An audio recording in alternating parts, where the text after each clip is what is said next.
Hello everyone, this is Avinash Mishra and you are watching my gardening YouTube channel wow gardening. आज का दोस्तों topic है कि आपका जो कुछ प्लांट्स रहते हैं, कई बार आप देखेंगे कि जो ग्रोथ है उसकी काफ़ी अच्छी तरीके से होती रहती है, पर एकदम से दोस्तों जो उसकी लीव ड्रॉप की प्रॉब्लम आने लगती है या जो आपका प्लांट है वो डाई कंडीशन में जाने लगता है। ऐसा क्यों होता है और क्या ऐसी सिचुएशन में जाने के बाद हम अपने प्लांट को बचा सकते हैं कि नहीं बचा सकते, आज की वीडियो में मैं दोस्तों यही कवर करूँगा। तो वीडियो को लास्ट तक ज़रूर वॉच कीजिएगा। अगर आपका भी प्लांट ऐसे ही हो रहा है तो सोल्यूशन भी बताऊँगा कि आप उसे कैसे फिर से रिवाइव कर सकते हैं। चलिए वीडियो को स्टार्ट करते हैं। आप जो अपने सामने दोस्तों यहाँ पे देख रहे हैं ये मेरा क्रॉटन का प्लांट है। मैंने इसकी केयर वीडियो भी आपके साथ शेयर की है, पर ये जो प्लांट है दोस्तों ये मैं इसको काफ़ी बार कोशिश की हूँ, क्योंकि काफ़ी जल्दी से दोस्तों इसमें प्रॉब्लम हो जाती है, काफ़ी जल्दी से ये ख़राब होता है। इसलिए मैं इसकी काफ़ी बार आपके साथ केयर भी शेयर कर चुका हूँ, बट आज मैं आपको बताऊँगा कि इस प्लांट को कैसे मैं बचाऊँ, क्योंकि अब ये जो प्लांट है ऑलमोस्ट डाई कंडीशन में जा चुका, फिर भी मैं इसको बचा सकता हूँ। तो अगर आपके प्लांट में ऐसा हो रहा है तो देखिए सबसे पहले क्या कीजिएगा, जैसे मैं आपको बताता हूँ ना, प्लास्टिक के पॉट पे अगर आप बिगिनर हैं तो प्लीज़ प्लास्टिक के पॉट्स में प्लांट्स लगाना अवॉइड ही कीजिए। अगर लगा भी रहे हैं तो जो छोटा सा प्लांट है तो छोटा सा प्लास्टिक का पॉट यूज़ कीजिए। उसमें हाफ जो दोस्तों लेवल होता है उसको आप उसमें डालिए, पूरा फुल भरने की ज़रूरत नहीं है, थोड़ा सा मिट्टी आप डालिए। जब प्लांट आपका मैच्योर हो जाता है तब आप थोड़ा उसके सॉइल मिक्सचर बढ़ा सकते हैं, क्योंकि क्या होता है कि आप जो वाटरिंग करते हैं तो इतनी जल्दी से इवेपोरेट हो नहीं पाता है इसका पानी, फिर वो जो है रूट रॉट की प्रॉब्लम करता है प्लांट में, फिर आपका प्लांट ख़राब होने लगता है, क्योंकि ज़्यादा रिक्वायरमेंट नहीं रहती इंडोर प्लांट्स को। बाकी और भी प्लांट्स में दोस्तों रूट रॉट का प्रॉब्लम यही रहता है, ओवर वाटरिंग। तो सबसे पहले अगर मैं आपको बताऊं कि अगर ऐसी प्रॉब्लम हो रही हो तो आप क्या कीजिए, सबसे पहले अपने प्लांट में चारों तरफ से थोड़ा गुड़ाई कर दीजिए। जब आप थोड़ा गुड़ाई कर देंगे तो क्या होगा कि एरिएशन काफ़ी अच्छे तरीके से बन जाएगा आपके प्लांट में, और जो टॉप सरफेस की आपकी सॉइल है वो ड्राई हो जाएगी।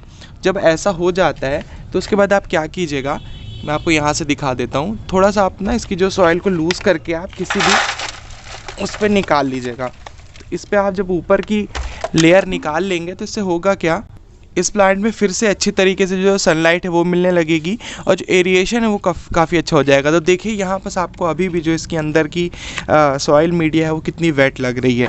तो यही कारण होता है दोस्तों ख़राब होने का। आपने देखा कि ऊपर से कितनी ड्राई लग रही थी, और जब हम नहीं जान पाते हैं और कई बार क्या होता है धोखे विधोखे हमसे ज़्यादा वाटरिंग हो ही जाती है प्लांट्स पे। तो ये हमने इसको पूरी तरीके से निकाल दिया है यहाँ पर। और नेक्स्ट स्टेप क्या करना है, जब हमने ऐसे सॉइल मिक्सचर थोड़ा निकाल दिया, आप चाहो तो और भी निकाल सकते हो, मैं थोड़ा भी और भी क्लीन करूँगा।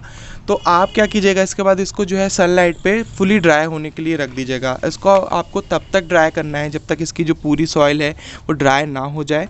और जब ये अच्छी तरीके से ड्राई हो जाए उसके बाद आपको करना ये है कि आपको थोड़ा सा एंटी फंगल पाउडर लेना है दोस्तों। ये मैं आपको दिखा देता हूँ, ऐसे ही कुछ ग्रीन कलर का आता है, फंजीसाइड के नाम से मिलता है। तो आप इसको क्या कीजिएगा, 1 लीटर जो है मग पे थोड़ा डिज़ोल्व कर लीजिएगा इसको, और इसको डिज़ोल्व करने के बाद अपनी आप जो है डायरेक्ट रूट सिस्टम में दे सकते हैं। उससे क्या होगा कि जो भी फंगस वगैरह लग रही है आपके प्लांट में उससे ये जो है ठीक होने लग जाएगा।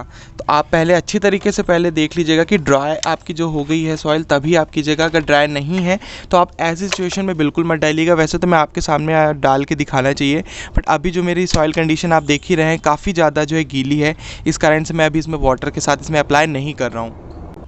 आप चाहो तो ऐसी जब आप ड्राई करने के लिए रखते हैं ना सनलाइट पे, तो इसी टाइम में आप जो है इसका पाउडर भी फंजीसाइड का विदाउट डिज़ोल्व किए पानी में आप ऐसे सूखा पाउडर भी डाल सकते हैं चारों तरफ। उससे क्या होगा कि जितनी भी प्रॉब्लम होगी उसी टाइम से कंट्रोल होना स्टार्ट हो जाएगी।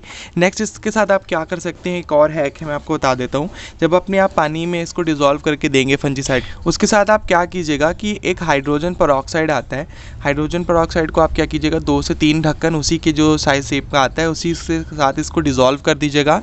उसी पानी में डिज़ोल्व करके आप अपने रूट पे दे सकते हैं, जैसे कि आप फंजीसाइड देंगे। फंजीसाइड के साथ डालने में क्या होगा कि जो रूट्स वगैरह है ना, जो थोड़ा सा भी डाई कंडीशन में जा रही होगी उसको फिर से वो जनरेट कर देगा, रिवाइव कर देगा। उससे क्या होता है कि काफ़ी जल्दी से ऑक्सीजन पहुंचा देता है आपकी रूट सिस्टम में, तो प्लांट फिर से जो है अच्छी तरीके से ग्रो करने लगता है। अब नेक्स्ट बात आती है कि इसको फर्टिलाइज करना है कि नहीं करना है इस टाइम पे। तो देखिए जब तक आपका प्लांट नई ग्रोथ नहीं स्टार्ट कर देता है, अभी जैसी कंडीशन है मुझे तो नहीं लगता इतना जल्दी से ये जो है न्यू ग्रोथ या न्यू लीव्स निकालेगा। फिर भी जो है आप इसमें फर्टिलाइज तभी कीजिएगा जब ये अच्छी तरीके से इसमें जो थोड़ा बहुत जब इसमें लीव्स आने लग जाएँ। उसके पहले जब थोड़ा ये ड्राई रहता है ना, जब आप इसको जब लगाने लग जाते हैं, इसमें जब लीव वगैरह आ जाए, तो फर्टिलाइज़र जब केमिकल आप यूज़ करते हो उसके पहले थोड़ा इसमें कंपोस्ट ऐड कर दीजिएगा। कंपोस्ट क्या होगा कि ज़्यादा लीव जो है इसमें प्रोड्यूस करेगा, क्योंकि नाइट्रोजन की मात्रा काफ़ी ज़्यादा रहती है, तो प्लांट्स के लिए, खास करके लीफी प्लांट के लिए बहुत ही अच्छा होता है। तो आप ये सब चीज़ का थोड़ा सा ख्याल रखेंगे तो आप प्लांट को अपने फिर से बचा पाएंगे।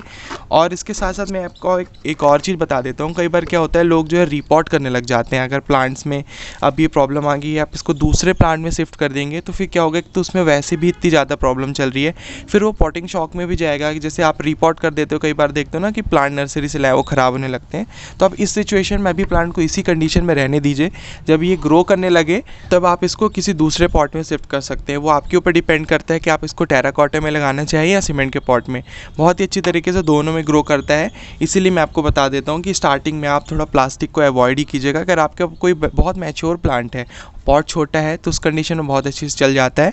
बट आप छोटे प्लांट को बहुत बड़े से पॉट पे प्लास्टिक के मत शिफ्ट कीजिएगा, नहीं तो यही प्रॉब्लम देखने के लिए मिलेगी। जनरली मेरे प्लांट में ऐसी प्रॉब्लम आती नहीं है, फिर भी अभी बीच में काफ़ी ज़्यादा हैवी रेन होने के कारण से प्लांट को मैं ध्यान नहीं दे पाया, और भी मेरे प्लांट रहते हैं तो ये धीरे धीरे करके दोस्तों ख़राब होने लग गया।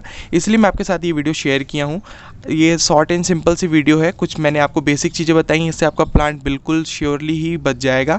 अगर आपको इससे कुछ वैल्यू मिली है वीडियो से, प्लीज़ वीडियो को लाइक कीजिएगा, शेयर कीजिएगा, चैनल को सब्सक्राइब जरूर कीजिएगा। मैं मिलता हूँ आपको दोस्तों नेक्स्ट वीडियो पर किसी एक नए टॉपिक के साथ, नए प्लांट केयर के साथ।